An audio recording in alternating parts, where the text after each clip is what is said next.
Assalamualaikum warahmatullahi wabarakatuh. Sugeng daru dulur-dulur ya.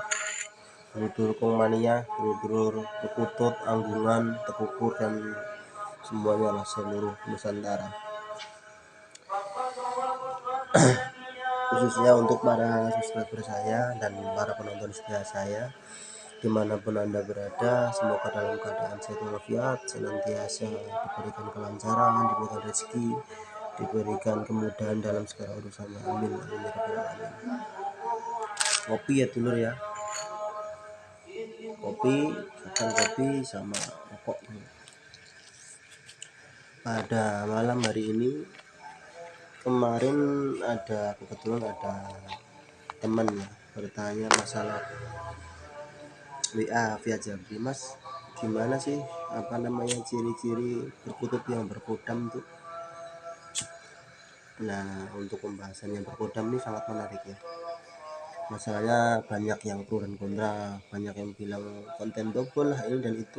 Kembali ini adalah konten hiburan, sebagian besar yang percaya silahkan, enggak juga enggak masalah.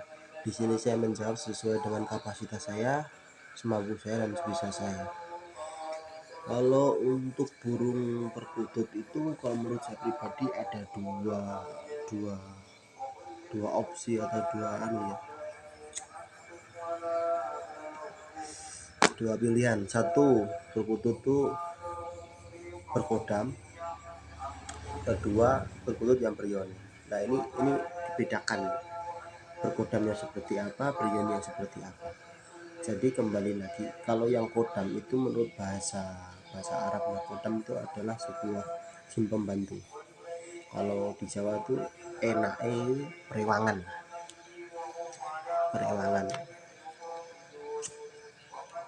Bentuknya seperti apa Mas? Macam-macam, namanya jin, kita nggak tahu seperti apa bentuknya, sesuai yang pernah mengalami. Ada yang berbentuk besar, tinggi besar, atau macam-macam seperti hewan atau seperti apa. Jadi yang berioni itu berbeda dengan yang berkodam ya. Jadi kalau yang berkodam itu dia tuh perkutut biasa, tapi disukai dengan sosok jin. Dia datangnya tidak setiap hari, di waktu-waktu tertentu. Seperti itu yang pernah saya alami. Saya tidak melihat kasat mata, cuma burung tersebut berperilaku yang tidak senormalnya.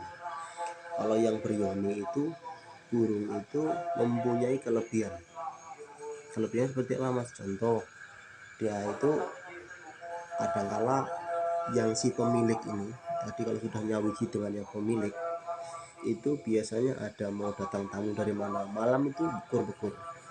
Sama burung saya yang di Mahar sama Pak Diharyati orang Solo itu, yang namanya Sentiaki itu, setiap ada tamu itu malamnya pasti bekur sampai capek dan bunyi. Nah, bunyi itu biasanya ada dua pilihan ya. Satu, kadang dia melihat sesuatu yang nggak beres, ada juga pertanda yang lain. Kita tergantung kita, maksudnya tuh kita lihat kebiasaannya. Kalau yang Sentiaki itu setiap besok itu kalau nggak dapat rezeki yang lumayan, maksudnya itu biasanya ada tamu yang mau datang dari jauh, itu bisa dipastikan karena nggak sekali dua. Dan kebetulan burung itu sudah laku dulu di Mahar 3 juta kalau nggak salah, sama Pak Diharyati orang Solo itu. Dan keunikannya burung itu setiap dibuat kontes dimanapun, itu bisa dibuktikan itu, dimanapun yang namanya Sentiaki itu selalu ketika undian pasti dapat door prize, entah itu door prize yang kecil atau yang besar.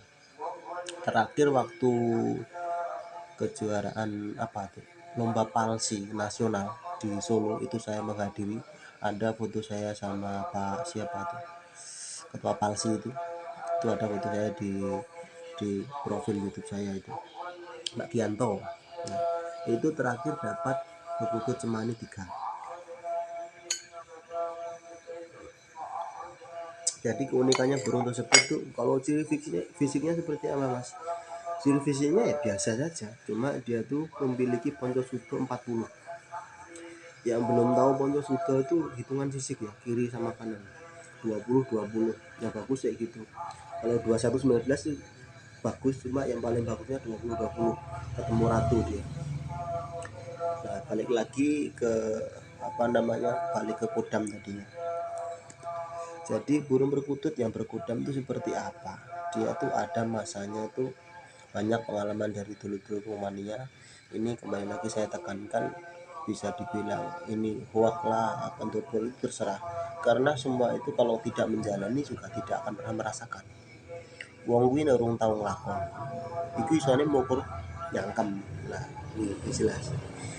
Dan kita ini sebagai pelaku ada sebagian oknum yang melebih-lebihkan, itu yang salah. Jadi yang bergodam seperti apa, kadang ada masanya dia tuh di hari apa dia datang, si pemiliknya tadi. Pernah punya saya itu yang burung dari mana itu oh iya, burung baru dapat itu langsung gacor, itu burung liar itu langsung gacor. Dan setiap sore itu, hampir setiap sore, tapi satu minggu mungkin 2-3 kali lah, setiap mau surup itu, bahasanya Jawa tuh surup mau menjelang maghrib itu mau wekur bunyi kayak di kudang tuh kalau bahasa Indonesia apa ya, kayak di petetin sama yang punya itu, kuar kuar kuar kur tuh dia bunyi, isi rumah itu, saya bapak dan ibu itu duduk tuh merinding. Saya nggak berani saya masukkan ke dalam rumah burung itu. Jadi ada saatnya dia itu kadang gelap itu dia bunyi. Jadi gelap itu bunyi bukan berarti itu yang mas apa rumah lagu geni atau rumah sulut, itu nggak seperti itu ya. Jadi punya saya itu burung itu modelnya itu ada saat-saat tertentu yang gacornya tuh nggak masuk akal, karena burung baru tangkapan sehari dan bukan burung piaraan. Soalnya dari mana? Dari satu liarnya, kedua dia cara adaptasinya terhadap lingkungan. Kalau burung sudah dipelihara lama kan nggak seperti itu. Karena saya itu dulu alhamdulillah waktu masih di Jawa ini, kebetulan masih di perantauan itu, sering kirim-kirim ya. Saya juga pelaku penjaring, pencari, juga penjual. Ribuan burung yang sudah saya jual itu. Jadi kalau yang bergodam itu kadang ada masanya dia tuh datang, ada bisa kadang disangkar tuh ada kayak sosok apa mas, itu memang benar, tapi tidak semua kutut. Saya tekankan tidak semua kutut seperti itu. Jadi ciri-cirinya seperti apa, orang itu kembali lagi wong Jawa kudu ngerti Jawane siji dan harus tahu silsilahnya dulu. Biasanya tuh orang yang suka berkutut dan suka menanyakan burung-burung hal terkait dengan kodam yoni itu biasanya dia punya silsilah dulunya, entah bapaknya, entah mbahnya, atau entah buyut-buyutnya itu punya garis keturunan seperti itu. Karena itu seperti ilhamnya, dia punya ketertarikan masalah sejarah, masalah-masalah lampau dan benda-benda antik. Jadi itu tidak bisa dipaksakan sama kaum milenial sekarang. Ciri-cirinya seperti apa mas yang berkodam? Satu, secara fisik itu enggak ada, tapi ketika kita tatap burung tersebut, seperti burung itu matanya dan gerak-geriknya itu menimbulkan di hati itu seperti naik coron Jawa ini, bukan ketertarikan tapi model kayak kita itu menghadapi lawan yang model kayak ciut nyali. Nah seperti itu. Lain halnya dengan burung yang berioni. Burung yang berioni itu memang burung yang diberi kelebihan ya. Contoh kayak burung mercujiwo itu kan sudah pasti ciri matinya, yang matanya kuning. Terus burung udan mas, songgoratu, dan lain sebagainya itu banyak gitu. Cuma kadang tuh songgoratu atau udan mas yang di sini punya si pemilik A sama pemilik B itu karakternya berbeda dan kadarnya juga berbeda.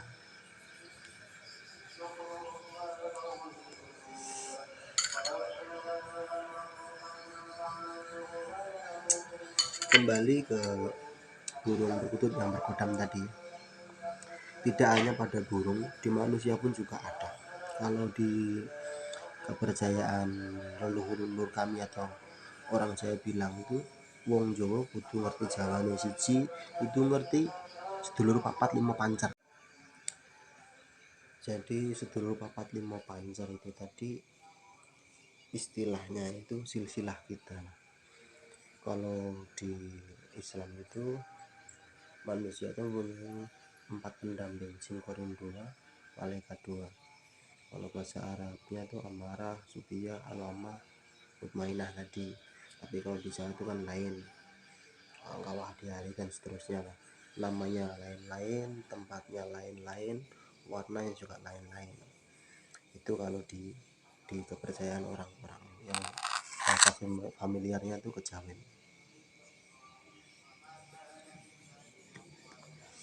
Jadi kalau yang paham itu sedikit banyak mau belajar tentang itu, insya Allah nanti tahu. Jadi balik lagi ke topik awal tadi. Jadi kalau yang burung berkodam itu ada beberapa, dan yang kebanyakan itu burung yang beryoni. Kalau yang berkodam itu biasanya burung punden. Dan ini lagi masalah burung punden ini tadi, ini yang kebanyakan orang salah kaprah ya. Bukan berarti saya itu paling ahli, tidak. Burung punden itu burung yang menetapi atau tinggal di suatu tempat yang disakralkan. Contoh punden apa? Pundennya Mbah Buyut siapa? Nah di situ kan ada banyak puluhan atau bahkan ratusan atau bahkan ribuan, ratusan atau berapalah. Nah itu tidak setiap burungnya di situ terus dianggap punden, tidak. Nah jadi burung di situ nanti itu ada biasanya yang disenangi dengan si pepunden tersebut. Jadi burung itu ada yang disenangi dengan makhluk halus tertentu. Itu pernah kami itu sama Mas Enel Kanahaya sama teman-teman itu di tempatnya Mbah Buyut di makam Dong Bunder. Mbah Buyut siapa itu namanya, lupa saya. Itu semalaman tuh nggak dapat burung sama sekali. Banyak burung sudah masuk jepretan kayak gini tuh. Padahal jepretan saya itu banyak video saya berburu dulu sama Mas Elkanaya itu kalau nggak dibuka kayak gini itu nggak bisa, itu burung bisa keluar. Jadi saya ikat pakai pentil atau pakai karet kiri kanan, karet ban ya, bukan karet gelang gitu. Jadi kalau nggak dibuka kayak gini nggak bisa, itu bisa keluar, nggak masuk akal. Jadi burung yang berkodam itu seperti apa, nanti punya teman-teman itu dari sekian banyak anggungan sampean berkodam itu nanti biasanya itu ada salah satu yang awalnya nggak berkodam jadi berkodam, satu yang memang bawaan tuh ada. Dan yang kebanyakan itu burung yang beryoni. Nah ya untuk teman-teman itu yang berkodam itu seperti apa ya, seperti saya jelaskan tadi. Jadi yang berkodam itu tidak hanya burung ya, manusia juga ada, bahkan jin juga punya jin pendamping juga, katakanlah itu anak buah. Cuma bahasanya sekarang itu kan kodam gitu, ibaratnya manajer ini kan punya asisten, yaitu kalau bahasa sakral itu kan kodam, pembantu. Bahasa Arabnya seperti itu, rewangan contohnya.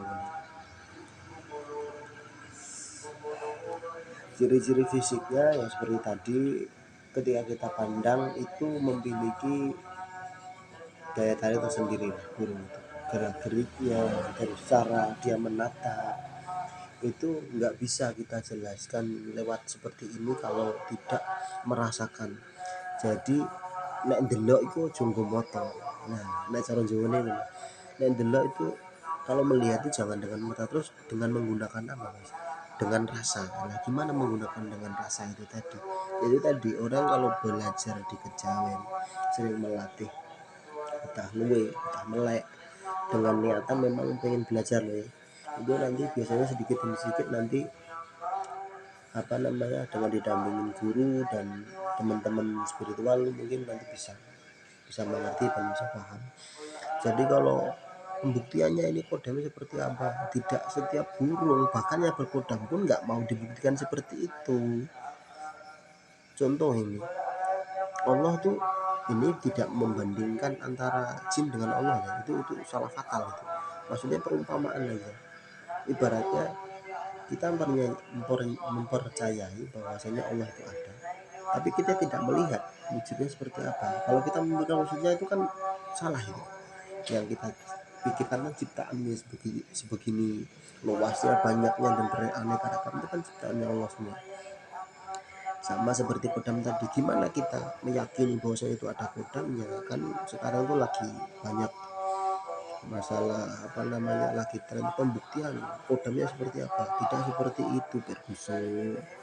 Wong ini nek ranjowo ya ora ngerti. Kayak gini wong ini gak ngakoni, gak ngrasakno, gak nanting awake dhewe iku gak ngerti. Carane piye? Carane mau belajar.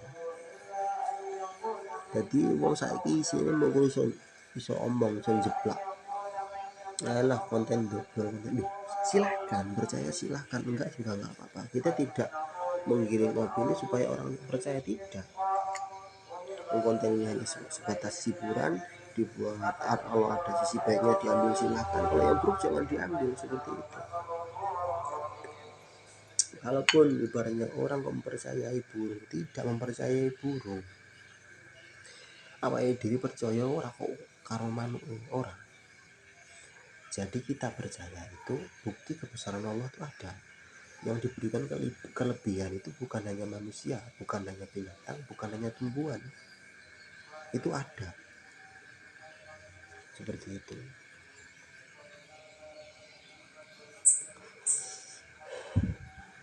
Jadi untuk teman-teman semoga bisa membantu. Nanti kalaupun ada yang perlu ditanyakan, ketika saya bisa membantu menjawab, saya bantu, saya jawab sebisa saya, semampu saya, karena saya juga tidak punya apa-apa, tidak bisa apa-apa, yang bisa hanya Allah. Seperti itu ya teman-teman. Untuk burung yang berioni seperti apa itu nanti belajarlah sedikit demi sedikit, nanti bisa nanti ditanyakan. Biasanya tingkah lakunya, nanti kalau sudah nyawiji, sudah menyatu dengan si pemilik, wis mendoro karo sing duwe, itu kok iso. Kamu ibaratnya seperti inilah, sampai ini ibaratnya punya motor, biasa bawa motor REG, suruh bawa motor yang lain, ketika digas itu REG yang lebih kencang, yang satunya kok lambat, karena kita tidak terbiasa dengan itu. Jadi bisa itu karena terbiasa, sering melatih. Jadi kalau ciri-cirinya seperti apa, kalau perlu apa namanya sampai pengen tahu ya belajar puasa mutih, bedah melek, diniati burung ini yang berkodam seperti apa, ditayuh. Nah, ditayuh itu kalau bosok keris, kalau bosok Indonesia nya itu ditayuh apa ya, seperti ditanya itu, kamu digunanya seperti apa, nah seperti itu tata caranya nanti ada itu. Kadang ada juga yang burung itu kalau memangnya berkodam atau berioni, sebelum dia dapat pemiliknya dapat malamnya biasanya dapat alamat. Itu selama saya dapat burung katuragan tuh hampir 80% yang burung-burung tertentu itu yang pernah saya miliki dan dimahar orang-orang di luar kota, itu alhamdulillah itu yang memahar itu bukan orang sembarangan semua. Mulai dari Om Awi itu kontraktor bendungan terbesar seluruh Asia, itu kalau beli burung tempat saya itu. Terus orang Pasuruan yang sering impor ekspor ikan itu beli burung tempat saya. Terus manajer PLTU Bekasi itu Pak siapa namanya dulu itu beli burung di tempat saya itu ada 18 ekor. Belum Pak Haryadi, belum banyak. Jadi yang membeli burung saya itu bukan kalangan orang-orang yang suka berbicara double, bahkan orang-orang berpendidikan. Jadi kalau ada yang mengatakan walah konten pembodohan, ya silahkan. Mau nyatanya burung saya juga dihargai mahal dan mereka juga senang dan mereka juga menikmati burung tersebut. Nah, seperti itu ya. Semoga konten ini bermanfaat. Jikalau ada salah kata dan salah bicara, saya minta maaf, saya minta ridho dunia dan akhirat. Dari saya Manunggaling Gusti Yunus Setiawan, salam santun, Rukun. Wassalamualaikum warahmatullahi wabarakatuh.